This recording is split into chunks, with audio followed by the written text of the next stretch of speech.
ANORA has been one of my most anticipated movies of 2024 for the longest time. I mean, why wouldn't it be?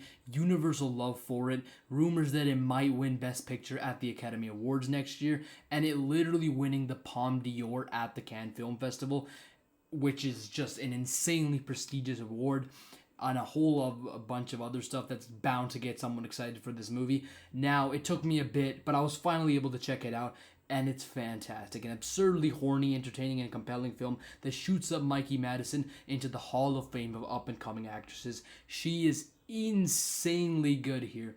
Now, I'm going to start off with the negatives before, I start praising this movie. I think the first 30 to 35 minutes, like the first half hour or so, are not very good. I found them to be a giant waste of time, as nothing all that interesting or compelling was taking place. They genuinely felt like a collection of sex scenes with no real purpose or substance. To be brutally honest, I was genuinely worried that the rest of the film would be just like, the first 30 minutes while I was watching that first little stretch.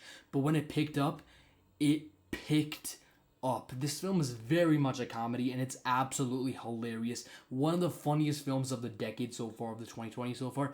There's a 20 or 25 minute long home invasion sequence that takes place in a mansion during the second half of this film, and it's so much fun. One of my favorite film scenes of the year, of the decade. I loved it. It was just a giant, a lot of fun. It was entertaining. It was very entertaining. This is one of those few films that are able to balance humor and a generally serious tone, so you always got to get up and congratulate and respect those films when they do come by. This is such a chaotic and high-energy film, super infectious, and I mean that in the best way possible. I think Ivan's character, arguably the most important character in this film other than Annie, definitely could have used more screen time, depth, and development, because he really did feel one note, in my opinion, for most of the film. He practically disappears for the entire middle of the movie, and we don't cut back to him until much, much later. So now let's focus on the ending. It's interesting. I'm not exactly sure if I loved it or if I completely hated it, but it is a very fascinating decision to do what Sean Baker did to close this story up. One thing's for sure, it's getting people talking, and it's very, very memorable. It's going to stick in my mind for at least until the end of this year or even onward. And that's one of the best things you can do with your film. Make it memorable. Make it something worth talking about. One thing many people have been discussing when it comes to this movie that just felt completely absent to me was the devastation. What I mean by that is people that I've talked to that have seen this film before me were saying that the ending left them in literal tears.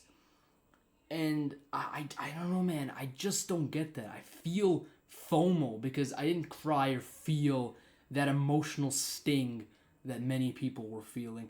So ANORA is one of the year's most exhilarating films. A sharp, electric, and very horny romantic comedy that works on so many different levels. As a character study for ANORA, as a comedy, as a romance film, a weird Cinderella-esque story.